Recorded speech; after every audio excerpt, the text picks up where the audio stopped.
नमस्कार साथियों, स्वागत है आपका अपने YouTube चैनल एमबीटी क्लास पे। दोस्तों, अब तक हमने कंप्यूटर के 13 प्रैक्टिस सेट कंप्लीट कर चुके हैं। दोस्तों, आज आपके सामने है कंप्यूटर का प्रैक्टिस सेट नंबर 14। तो दोस्तों, अब तक आपने अगर उन 13 प्रैक्टिस सेट को नहीं देखा है और अगर आप पटवार की तैयारी कर रहे हो या फिर आप रेलवे एनटीपीसी की तैयारी कर रहे हो तो दोस्तों आप एक बार इन 13 प्रैक्टिस सेट को जाकर जरूर देखें। दोस्तों, ज़्यादा टाइम नहीं लगेगा दोस्तों, पर वीडियो आपके 20 से 21 मिनट का है दोस्तों, ठीक है ना। तो आप स्पीड बढ़ाकर आप उसे आसानी से देख सकते हैं दोस्तों।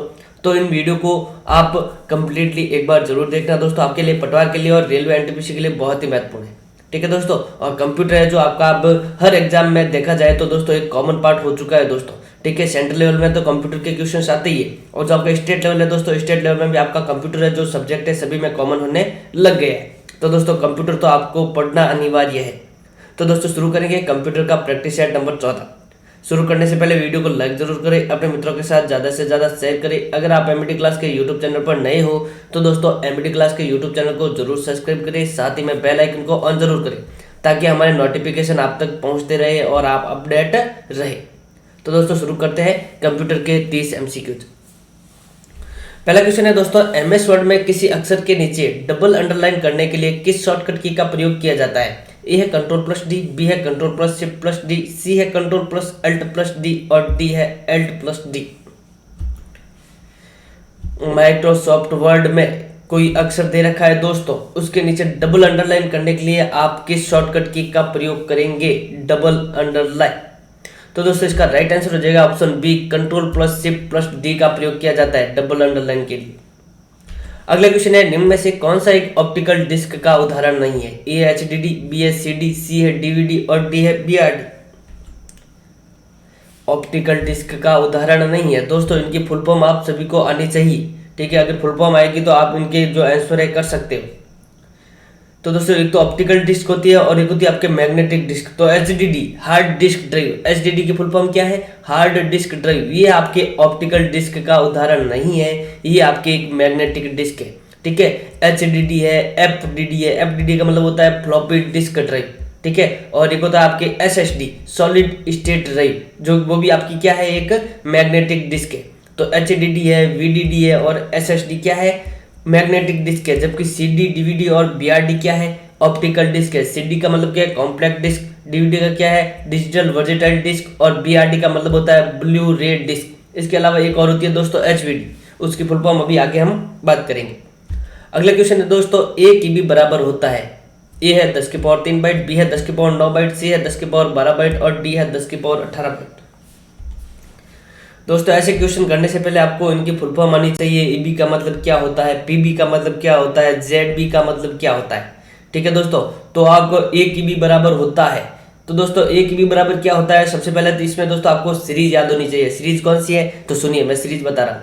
सीरीज होती है दोस्तों kilo, mega, giga, tera, peta, exa, zetta, Yotta.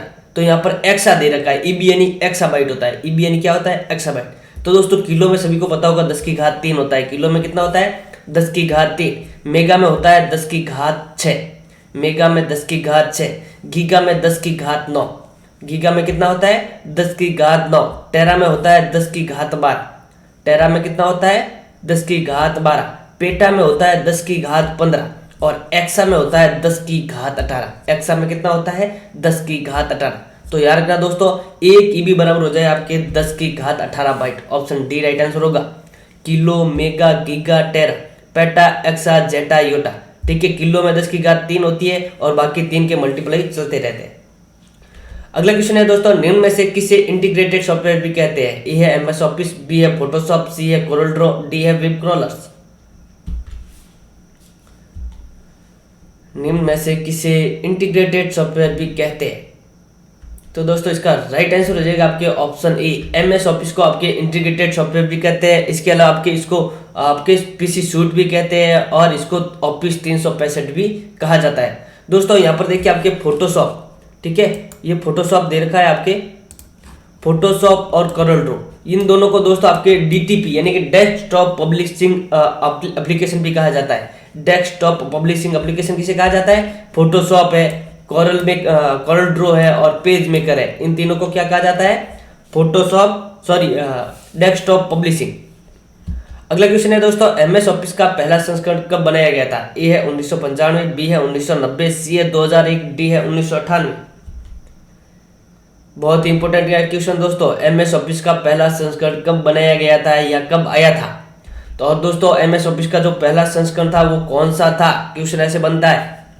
तो एमएस ऑफिस का जो पहला संस्करण था दोस्तों वो था आपके ऑफिस 1.0, और इसका जो आया था वो आया था आपके 1990 में, यानी कि 1990 में आपका एमएस ऑफिस का पहला संस्करण आया था, जिसमें आपके 3 शामिल थे। कौन कौन से? एमएस वर्ड, एमएस एक्सेल और एमएस पावर पॉइंट, ये 3 ही शामिल थे दोस्तों पहले आपके पहले संस्करण में या पहले वर्जन। अगला क्वेश्चन है दोस्तों, एमएस ऑफिस का नवीनतम वर्जन है या संस्करण है? ए है ऑफिस 2016, बी है ऑफिस 2013, सी है ऑफिस 2019, डी है ऑफिस 2021। एमएस ऑफिस का नवीनतम संस्करण। अभी तो दोस्तों आप लगभग मेरे हिसाब से 2007 और 2013 ज़्यादा यूज करते हो, तो मोस्टली लोगों के दिमाग में ये चल रहा होगा कि 2013 नवीनतम वर्जन होगा। तो दोस्तों नवीनतम वर्जन है वो आपका ऑफिस 2019, एमएस ऑफिस 2019। अगला क्वेश्चन है दोस्तों, एमएस ऑफिस के प्रथम संस्करण में शामिल निम्न में से कौन सा संस्करण नहीं था? बहुत ही अच्छा क्वेश्चन है दोस्तों। ऑप्शन ए है वर्ड 2.0, बी है एक्सेल 2.0, सी है पावर पॉइंट 2.0 और डी है वर्ड 1.1। बहुत ही अच्छा क्वेश्चन है दोस्तों। एमएस ऑफिस वर्ड का जो प्रथम संस्करण था वो कौन सा था? तो दोस्तों वो था आपके 1.0। एमएस ऑफिस का प्रथम संस्करण कौन सा था? 1.0, और उसमें भी आपके 3 शामिल थे, वर्ड, एक्सेल और पावर पॉइंट था। अब आपको कभी कभी पूछ भी लिया जाएगा दोस्तों, वर्ड का प्रथम संस्करण कौन सा था, एक्सेल का कौन सा था, पावर पॉइंट का कौन सा था, ठीक है, तो इनको भी याद रखना जरूरी है। तो दोस्तों एमएस ऑफिस में आपके वर्ड, एक्सेल और पावर पॉइंट शामिल थे, और इसमें जो आप शामिल नहीं था दोस्तों वो था आपके वर्ड 2.0, ठीक है। तो याद रखना दोस्तों, वर्ड का जो प्रथम संस्करण था वो था वर्ड 1.1, एक्सेल का जो प्रथम संस्करण था वो था 2.0, और पावर पॉइंट का जो प्रथम संस्करण था दोस्तों वो था आपके 2.0, ठीक है। तो इसका राइट आंसर ये हो जाएगा, वर्ड 2.0 वो संस्करण नहीं है। अगला क्वेश्चन है दोस्तों, आउटलुक एक्सप्रेस होता है? ए ईमेल क्लाइंट, बी है वेब ब्राउजर, सी है सर्च इंजन, डी है वीडियो प्लेयर। आउटलुक एक्सप्रेस होता है दोस्तों, ये आपके माइक्रोसॉफ्ट ऑफिस का ही एक भाग है आउटलुक एक्सप्रेस। लेकिन ये होता क्या है? यहाँ पर तो ऑप्शन में है नहीं एमएस ऑफिस, तो ये होता क्या है? तो दोस्तों आउटलुक एक्सप्रेस एक ईमेल क्लाइंट होता है जो ईमेल को भेजने के काम आता है, ठीक है। तो आउटलुक एक्सप्रेस क्या होता है? एक ईमेल क्लाइंट होता है। अगला क्वेश्चन है दोस्तों, एमएस वर्ड को चालू या शुरू करने की रन कमांड होती है? ए है वर्ड, बी है रन वर्ड, सी है विन वर्ड और डी है ऑफिस वर्ड। एमएस वर्ड को चालू या शुरू करने की रन कमांड होती है। इसका राइट आंसर हो जाएगा दोस्तों ऑप्शन सी। क्या हो जाएगा? Option C, Winword. Winword है जो एमएस वर्ड को चालू या शुरू करने की रन कमांड होती है। ऑप्शन सी राइट आंसर होगा। अगला क्वेश्चन है दोस्तों, क्यूएटी का पूर्ण रूप है? क्यूएटी की फुल फॉर्म है? ए है क्विक एक्शन टूलबार, बी है क्विक एक्सेस टूलबार, सी है क्विक ऑटो टूलबार और डी है क्विक एनर्जी टूलबार। क्यूएटी की फुल फॉर्म दोस्तों, जितनी भी फुल फॉर्म बनती है आप उनको सभी को रट लीजिएगा दोस्तों, क्योंकि क्वेश्चन कैसे भी बन सकता है। ऐसे भी बन सकता है क्वेश्चन कि क्यूएटी में टी का पूर्ण रूप है, तो अगर आपको फुल फॉर्म याद होगी तो ही आप कर पाओगे। तो दोस्तों क्यूएटी का जो पूर्ण रूप है वो है आपका quick access toolbar. Option B right answer होगा इसका, क्विक एक्सेस टूलबार। अगला क्वेश्चन है दोस्तों, हार्ड डिस्क किस डेटा ट्रांसमिशन मोड का उदाहरण है? ए है simplex, B half duplex, C full duplex, D है इनमें से कोई नहीं। हार्ड डिस्क किस डेटा ट्रांसमिशन मोड का उदाहरण है? हार्ड डिस्क की जगह दोस्तों आप पेन ड्राइव कर सकते हो, मेमोरी कार्ड भी कह सकते हो, ठीक है। हार्ड डिस्क ड्राइव किस डेटा ट्रांसमिशन मोड का उदाहरण है? तो दोस्तों इसका राइट आंसर होगा फुल डुप्लेक्स। हार्ड डिस्क होती है full duplex data transmission mode का उदाहरण है। दोस्तों डेटा ट्रांसमिशन मोड है आपका 3 प्रकार का होता है, सिंप्लेक्स, हाफ डुप्लेक्स और फुल डुप्लेक्स। सिंप्लेक्स में क्या होता है? तो दोस्तों सिंप्लेक्स में डेटा है जो एक ही दिशा में भेजा जाएगा, या तो डेटा प्राप्त किया जाएगा या फिर डेटा भेजा जाएगा, दोनों में से एक काम होगा। सिंप्लेक्स में क्या होता है? डेटा एक ही दिशा में भेजा जाएगा। डेटा इसको समझाने के तौर पर बता दो उसको, सिंप्लेक्स के उदाहरण आपके टीवी है, रेडियो है। टीवी में हम क्या करते हैं दोस्तों, देख सकते हैं लेकिन टीवी में हम वापस डेटा नहीं भेज सकते। रेडियो में हम सुन सकते हैं लेकिन वापस डेटा नहीं भेज सकते। यानी कि सिंप्लेक्स है जो क्या होता है, या तो डेटा प्राप्त किया जाएगा या डेटा भेजा जाएगा, दोनों में से एक काम होगा, यानी कि काम है जो एक ही दिशा में होगा। हाफ डुप्लेक्स में क्या होता है दोस्तों? हाफ डुप्लेक्स में काम दोनों दिशाओं में होता है लेकिन एक समय में एक ही काम होगा, या तो भेजा जाएगा या फिर प्राप्त किया जाएगा। या तो डेटा को भेजा जाएगा या तो प्राप्त किया जाएगा, यानी कि एक समय में एक ही काम होगा और लेकिन दोनों दिशाओं में डेटा भेजा जा सके। जबकि फुल डुप्लेक्स में क्या होता है दोस्तों, फुल डुप्लेक्स में डेटा दोस्तों दोनों दिशाओं में भेजा भी जाएगा, प्राप्त भी किया जाएगा एक ही समय में, ठीक है। और फुल डुप्लेक्स के उदाहरण आपके हार्ड डिस्क है, इसके अलावा आपका सेल फोन देख लीजिए दोस्तों, मोबाइल देख लीजिए, मोबाइल है जो आपके फुल डुप्लेक्स का उदाहरण है। तो दोस्तों ये थे आपके डेटा ट्रांसमिशन मोड के 3 उदाहरण, तीनों प्रकार।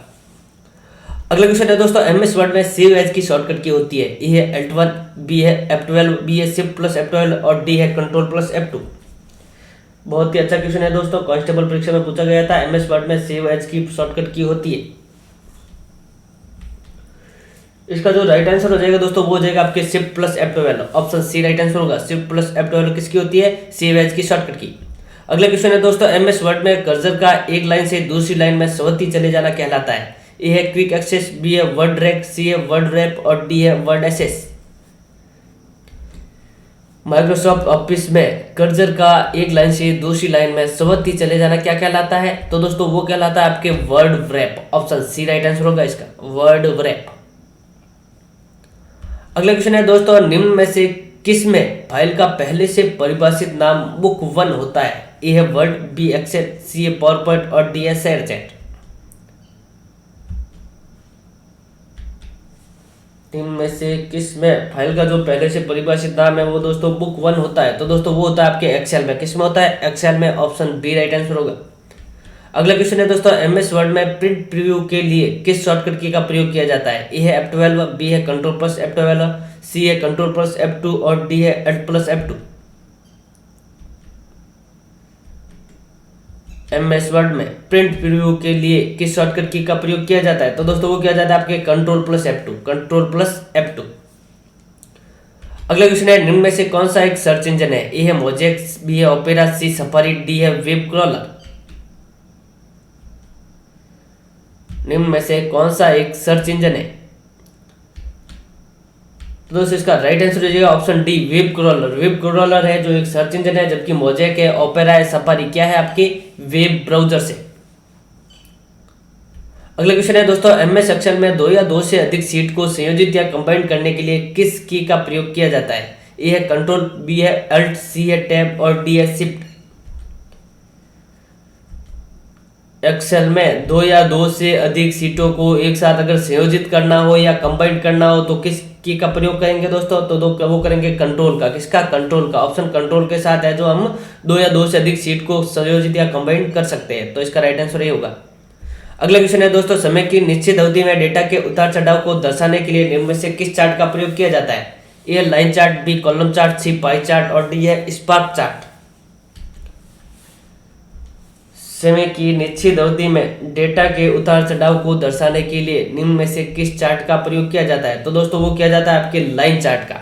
लाइन चार्ट है दोस्तों पॉइंट्स को मिलाकर बनता है। किसको, पॉइंट्स को मिलाकर बनता है। पूछा गया क्वेश्चन है कांस्टेबल में कि पॉइंट्स को मिलाकर निम्न में से कौन सा चार्ट बनता है, तो दोस्तों पॉइंट्स को मिलाकर आपका लाइन चार्ट बनता है। अगला क्वेश्चन है, एमएस एक्सेल में चार्ट को इंसर्ट करने के लिए शॉर्टकट की होती है। ए है कंट्रोल प्लस F9, बी है कंट्रोल प्लस O, सी है कंट्रोल प्लस F11 और डी है अल्ट प्लस F9। एक्सेल में चार्ट को इंसर्ट करने की शॉर्टकट की होती है। इसका जो राइट आंसर हो जाएगा दोस्तों वो होगा आपके option C, control plus F11। Chart को अगर इंसर्ट कराना हो तो कौन सी शॉर्टकट के प्रयोग करेंगे, कंट्रोल प्लस F11। अगला क्वेश्चन है दोस्तों, एमएस एक्सेल में सेल का एड्रेस खाली जगह में दिखाई देता है। ए है फॉर्मूला बार, बी है टाइटल बार, सी है टास्क बार, डी है नेम बॉक्स। एक्सेल में सेल का एड्रेस कहां पर दिखाई देता है, बहुत ही अच्छा क्वेश्चन है दोस्तों। तो इसका राइट आंसर हो जाएगा दोस्तों आपके डी, नेम बॉक्स में।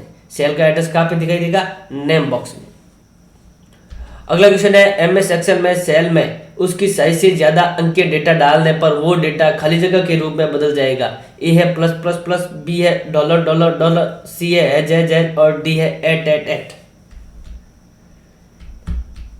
एक्सेल में सेल में उसकी साइज से ज्यादा अंक के डेटा डालने पर डेटा किस रूप में बदल जाएगा या किस रूप में परिवर्तित हो जाएगा, तो दोस्तों वो हो जाएगा हैज के रूप में। अगर हम ज़्यादा डेटा को टाइप करेंगे उस सेल के अंदर तो दोस्तों वो अगर सेल की साइज से ज़्यादा अंक के डेटा हो जाएगा, ठीक है, जैसे कोई नंबर है तो वो अगर ज़्यादा डेटा हो जाता है दोस्तों वो हैज की फॉर्म में आ जाएगा। अगला क्वेश्चन है, एमएस एक्सेल में फाइल का एक्सटेंशन नेम होता है। A.docx, B.xl, XS और सी है XLSX और डी है PPTX। एक्सेल में फाइल का एक्सटेंशन नेम होता है।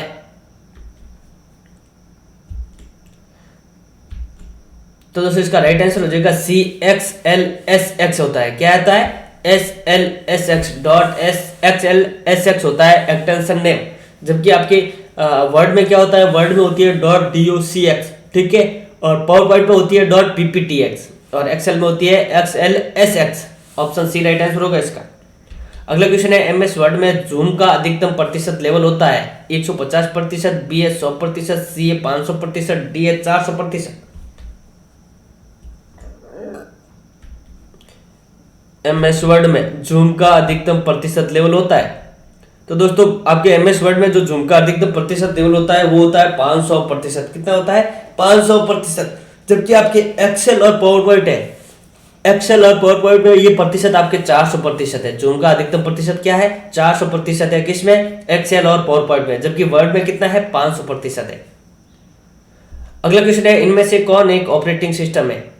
ए है नेक्सस, बी है क्रोमियम, सी है DBMS, डी है ओरेकल। निम्न में से कौन सा एक है जो ऑपरेटिंग सिस्टम का उदाहरण है या ऑपरेटिंग सिस्टम है? तो दोस्तों इसका राइट आंसर हो जाएगा क्रोमियम। क्रोमियम क्या है? एक ऑपरेटिंग सिस्टम है। जबकि नेक्सस क्या है? वेब ब्राउजर है। DBMS की फुल फॉर्म होती है डेटाबेस मैनेजमेंट सिस्टम और डी है आपके ओरेकल। दोस्तों ओरेकल एक आपके हाई लेवल लैंग्वेज है। तो और क्रोमियम क्या है? एक ऑपरेटिंग सिस्टम है। अगला क्वेश्चन है दोस्तों, विषम को चुनिए। ए है गूगल क्रोम, बी है इंटरनेट एक्सप्लोरर, सी है मोजेक और डी है सांबिया। अगर आपने दोस्तों operating systems, search engines, web browsers, applications, इनके नाम अगर याद है कंप्लीटली तो आपको ये क्वेश्चन बहुत आसानी से कर सकते हो। नहीं तो विषम को चुनने में आपको बहुत प्रॉब्लम आ सकती है। तो दोस्तों विषम को चुनना है। तो दोस्तों इसमें विषम है दोस्तों, वो है आपका संबियन। क्या है? संबियन। संबियन क्या है? एक ऑपरेटिंग सिस्टम है। जबकि गूगल क्रोम, इंटरनेट एक्सप्लोरर और मोजेक क्या है? वेब ब्राउजर है, ठीक है। और संबियन क्या है? ऑपरेटिंग सिस्टम है। अगला क्वेश्चन है दोस्तों, इनमें से कौन सी विशेषता प्रिंटर से संबंधित है? ए है प्रिंटिंग डिवाइस, बी है हार्ड कॉपी डिवाइस, सी है आउटपुट डिवाइस और डी है ऑल ऑफ द अबव। इनमें से कौन सी विशेषता है जो आपके प्रिंटर से संबंधित है? तो दोस्तों ऐसे क्वेश्चन को कंप्लीटली पढ़ना चाहिए। क्या करना चाहिए? कंप्लीटली पढ़ना चाहिए। सबसे पहले दे रखा है प्रिंटिंग डिवाइस। तो दोस्तों ज्यादातर लोग तो दिमाग यहीं पर घूम गया कि प्रिंटर है तो प्रिंटिंग डिवाइस है, तो ऑप्शन ए राइट कर देते हैं। तो लेकिन क्वेश्चन को अंत तक पढ़ना बहुत जरूरी होता है। तो दोस्तों ये प्रिंटिंग डिवाइस है, बिल्कुल राइट है। हार्ड कॉपी डिवाइस है, बिल्कुल राइट है। आउटपुट डिवाइस है, बिल्कुल राइट है। यानी कि इसका राइट आंसर हो जाएगा D all of the above, यानी कि ऊपर वाले सभी सत्य है। अगला क्वेश्चन है दोस्तों, MS वर्ड में पेज या पृष्ठ के अंत में डाला गया नोट कहलाता है? ए है एंड नोट, बी है फुट नोट, सी है पेज नोट और डी है इनमें से कोई नहीं। MS वर्ड में, एक मिनट दोस्तों, MS वर्ड में पेज के अंत में डाला गया नोट कहलाता है। तो दोस्तों पेज के अंत में डाला गया नोट कहलाता है, क्या कहलाता है? And note. Option A right answer होगा। MS वर्ड में पेज या पृष्ठ के अंत में डाला गया नोट तो क्या कहलाता है? And note. अगला क्वेश्चन है दोस्तों, MS वर्ड में स्पेलिंग या ग्रामर जांच के लिए किस शॉर्टकट की का प्रयोग किया जाता है? ए है F11, बी है F12, सी है F9 और डी है F7। MS वर्ड में स्पेलिंग या ग्रामर जांच के लिए किस शॉर्टकट की का प्रयोग किया जाता है? तो दोस्तों इसका राइट आंसर हो जाएगा ऑप्शन डी F9, ठीक है। ग्रामर या स्पेलिंग चेक के लिए किस शॉर्टकट की दबाते हैं? तो दोस्तों वो F7 दबाते हैं। अगला क्वेश्चन है दोस्तों, MS वर्ड में पैराग्राफ के प्रथम अक्षर पर डाला गया विशेष प्रभाव कहलाता है? ए है वर्ड व्रैप, बी है ड्रॉप कैप, सी है गटर मार्जिन और डी है सबस्क्रिप्ट।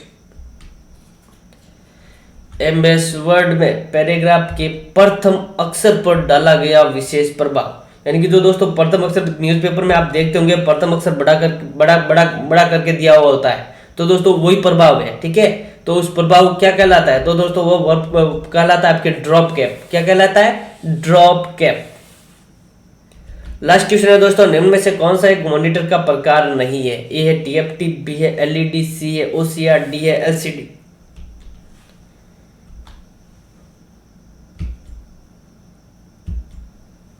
कौन सा एक मॉनिटर का प्रकार नहीं है? तो दोस्तों इसका राइट आंसर हो जाएगा आपके OCR। OCR क्या है दोस्तों? ऑप्टिकल कैरेक्टर रीडर कह सकते हैं या रिकग्नाइजेशन कह सकते हैं। ये क्या है? आपका एक स्कैनर है। OCR क्या है? स्कैनर है। जबकि TFT thin film transistor, LED LCD हो जाएगा लिक्विड क्रिस्टल डिस्प्ले, और LED हो जाएगा आपके लाइट इमिटिंग डायोड। तो TFT, LED और LCD आपके मॉनिटर के प्रकार है, जबकि OCR क्या है? एक स्कैनर है। तो इसका राइट आंसर हो जाएगा C। तो दोस्तों ये थे आज के आपके टॉप 30 क्वेश्चंस। अगर वीडियो अच्छा लगा हो तो कमेंट बॉक्स में जरूर लिखिए, अपने मित्रों के साथ शेयर जरूर करें और लाइक करें दोस्तों इसके बाद हम 100 क्वेश्चंस लेंगे कंप्यूटर के फिर, ठीक है, और उन 100 क्वेश्चन पर हम चर्चा करेंगे। और दोस्तों सारे 100 के क्वेश्चन आपके लिए बहुत ही इंपॉर्टेंट हो गए। आप पटवार की तैयारी कर रहे हो या रेलवे NTPC की तैयारी कर रहे हो या SSC की तैयारी कर रहे हो, यानी कि किसी भी एग्जाम की तैयारी कर रहे हो, तो कंप्यूटर है ऐसा सब्जेक्ट है वो जो कि सभी में कॉमन है। तो दोस्तों मिलते हैं अपने 100 क्वेश्चनों के साथ। आज के लिए इतना ही, धन्यवाद।